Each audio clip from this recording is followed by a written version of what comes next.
kalau nggak salah omnya. Dan kemudian yang saya ingatkan Bu Titin, itu ada formulir B4, tulisan tangan dari Saka Tatal yang mengakui menyesal telah memukul 1 kali almarhum Eki. Dan ibu ikut tanda tangan. Itu tolong diakui. Kan itu di kejaksaan, bukan di Polda. Apakah pada waktu itu Saka Tatal dipukul untuk menulis tangannya itu? Pengakuan itu. Saya berikan kesempatan kepada Bu Titin untuk menjawab itu. Silakan Bu Titin. Dia ikut memukul. Jadi apapun yang disampaikan Ibu Elsa, saya sih anggapnya khayalan tingkat tinggi. Nggak ada urusan-urusan begitu. 2016 itu semua ketakutan. Oke. Saya ngomong itu jangan pakai pribadi ya. Tidak ada yang menyerang pribadi Bu Elsa. Tidak ada yang menyerang pribadi Bu Elsa. Bilang pusing lah, sekarang bilang hayalan tinggi. Saya bicara fakta. Anda itu jaga mulut Anda ya. Baik. Kalau Polda di Cirebon, semua 31 jam, saya sudah jelaskan. Siapa nyiksa? Kan dengan omongan si Aldi doang, dia tidak bawa ke polisi, ke dokter. Bawa dong ke dokter. Di visum dong sekarang ini, kan ada bekas-bekasnya.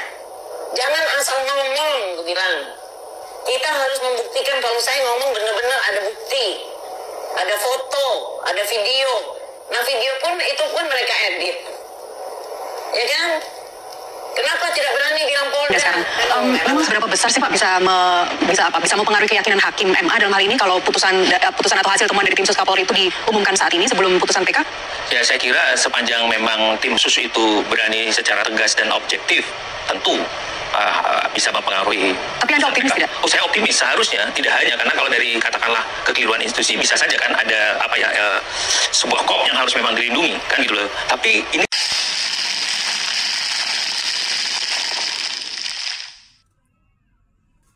Halo, assalamualaikum. Terima kasih sudah mengklik video ini.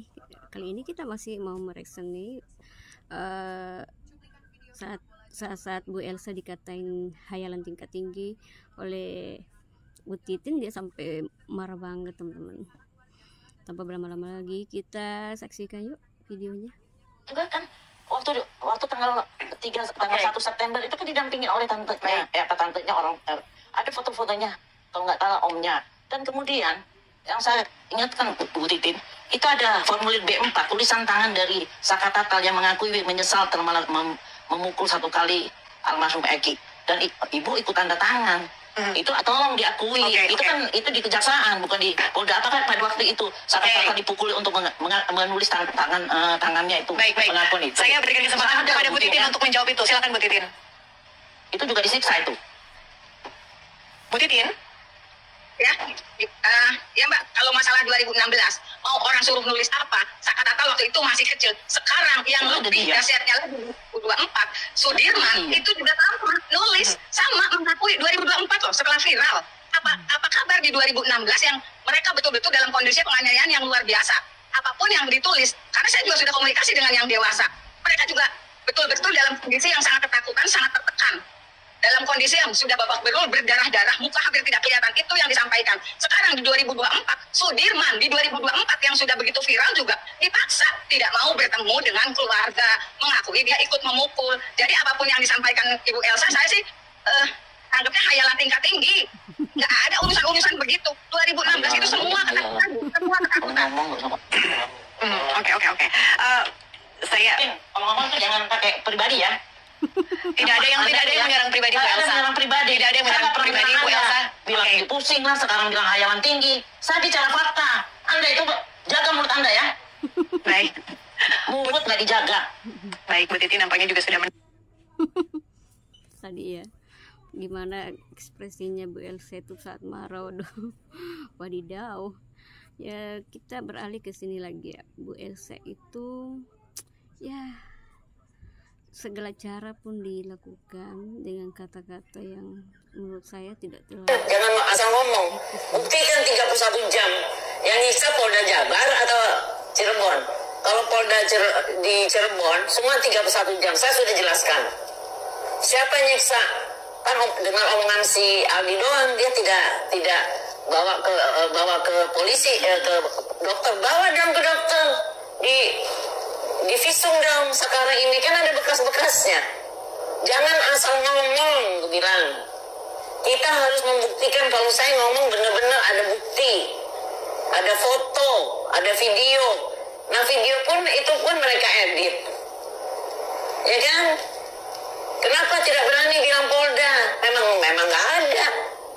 Jadi yang di Koyo-Koyo ini, Cirebon Kota yang 3 pusat, ya harus bukti. Ini ada peristiwa 8 orang, oke lah, plus 3 DPO tadi ya. 3 atau 4 kita nggak ngerti. Yang 4 berapa ya? Yang 8 seumur hidup, kecuali hak total ya. Nah, ini pelanggaran HAM beratnya terhadap memenjarakan orang, memproses orang sampai dihukum seumur hidup ini tanpa alat bukti. Ini kan pelanggaran HAM berat, itu dipisahkan. Ya kan? Nah, yang kedua pidananya dilihat, memang ada korban, tapi siapa yang melakukan kita belum tahu. Itu nanti harusnya didalami lagi. Ya kan? Tapi jelas ke-8 orang ini plus 3 tadi adalah bukan pelaku karena tidak ada alat bukti satupun yang menyatakan mereka pelaku pembunuhan. Pembunuhan saya belum terbukti. Nah, makanya saya bilang ini kalau keluarga 8 orang tadi mau gugat ke internasional pelanggaran HAM yang dilakukan oleh oknum maupun Polri tadi, kalau ini tidak disidangkan dalam peradilan HAM sendiri khusus, suatu saat ada pertanyaan dari internasional, itu ada pelanggaran kok dibiarkan hanya dikasih kode etik. Mana bisa pelanggaran pakai kode etik di situ? Itu yang kemungkinan sangat tidak masuk akal menurut saya di situ. Jadi ini untuk pelajaran ke depan bahwa kewenangan itu yang diberikan oleh undang-undang itu tidak bisa disalahgunakan hanya dipakai untuk sekedar memenjarakan orang-orang yang mungkin ada tujuan tertentu dari orang yang memenjarakan atau tujuan tertentu daripada orang lain yang pengen orang itu penjarakan. Ini yang perlu ditegakkan ke depan nanti. Ada masalah pelanggaran HAM, terus kejahatan pidananya dan kode etik ini bisa. Oke. Apa yang bisa kita harapkan nanti setelah hasil dari tim sus bentukan Kapolri yang membuat asesmen jalannya penyidikan dan penyelidikan, kemudian mungkin kalau Pak Susno kemarin bilang hasilnya mungkin sudah keluar, tapi nanti diumumkannya setelah ada putusan PK begitu. Tapi apa Pak Udo sebenarnya yang bisa kita harapkan atau temuan apa nantinya dari tim sus bentukan Kapolri? Ya, berjalan normal saja. Apakah akan mengungkap peristiwa meninggalnya 2 orang anak tadi? Kan para pelaku tadi kan sedang berproses ke PK. Ini peristiwa pembunuhan yang belum terungkap. Nah, ini akan berangkat dari mana? Kalau menurut saya LP fiktifnya si Akap Aibtu Rudian ini nggak bisa dipakai, itu sudah fiktif. Berarti harusnya dari LP yang dibuat oleh petugas Polsek Talun tadi, walaupun itu laka lantas. Nanti kalau laka lantas dikembangkan ada pidana, ya itu tinggal dikembangkan saja. Jadi LP yang sangat fatal dan vital adalah LP yang dibuat oleh petugas polisi Polsek Talun yang datang pertama kali ke TKP. Itu harusnya dipegang teguh, jangan sampai hilang atau dihilangkan seperti itu. Oke. Hasil tim sus Pak Asmi, saya ke Anda sekarang. Memang seberapa besar sih Pak bisa mempengaruhi keyakinan hakim MA dalam hal ini kalau putusan atau hasil temuan dari tim sus Kapolri itu diumumkan saat ini sebelum putusan PK?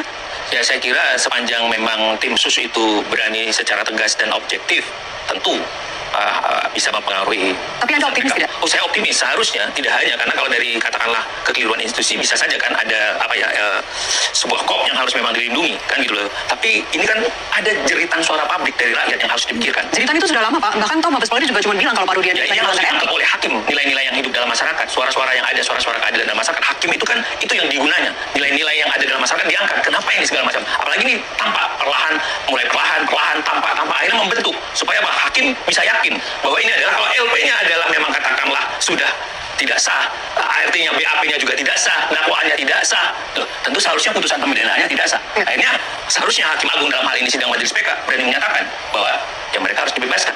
Dan seharusnya LPSK katakan hari ini berani memberikan, negara harus minta maaf, kepolisian harus minta maaf dan memberikan ganti rugi yang seimbang kepada 8 ini. Ini yang kita mau, inilah negara bermartabat gitu loh. Sekali inilah bangsa yang bermartabat kalau kita mau mengakui. Kalau ini tidak dilakukan ya bahaya.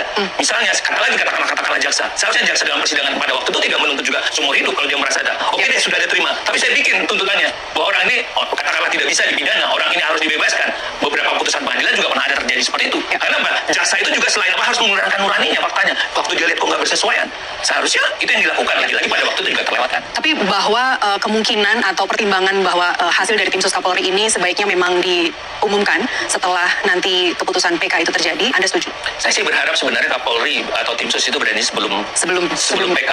Itu adalah satu ketegasan bahwa polisi itu memang adalah pengayom rakyat. Polisi apalagi sekarang pemerintahan baru ini adalah momen yang tepat. Dan jangan khawatir itu akan mempengaruhi keyakinan hakim. Kalau khawatir itu akan mempengaruhi keyakinan hakim, berarti nggak percaya dong sama hakim MA. Setuju nggak Pak Ugro? Setuju dong. Saya melihat bukan hasil tim Mabes Polri yang mempengaruhi atau tidak mempengaruhi.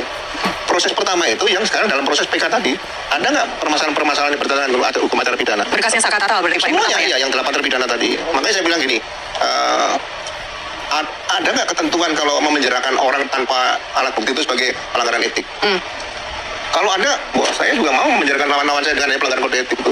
Ini pelanggaran yang berat menurut saya itu. Jadi jangan dipakai main-main seperti tadi saya katakan. kok hanya ditentukan berapa orang yang melakukan tidak didampingi penasihat hukum melakukan tindakan kekerasan, itu masih sumber. Bukan lagi Pak, tentang DPO. Fiktif atau beneran ada? Dan kalaupun fiktif, dari mana kesimpulan itu muncul?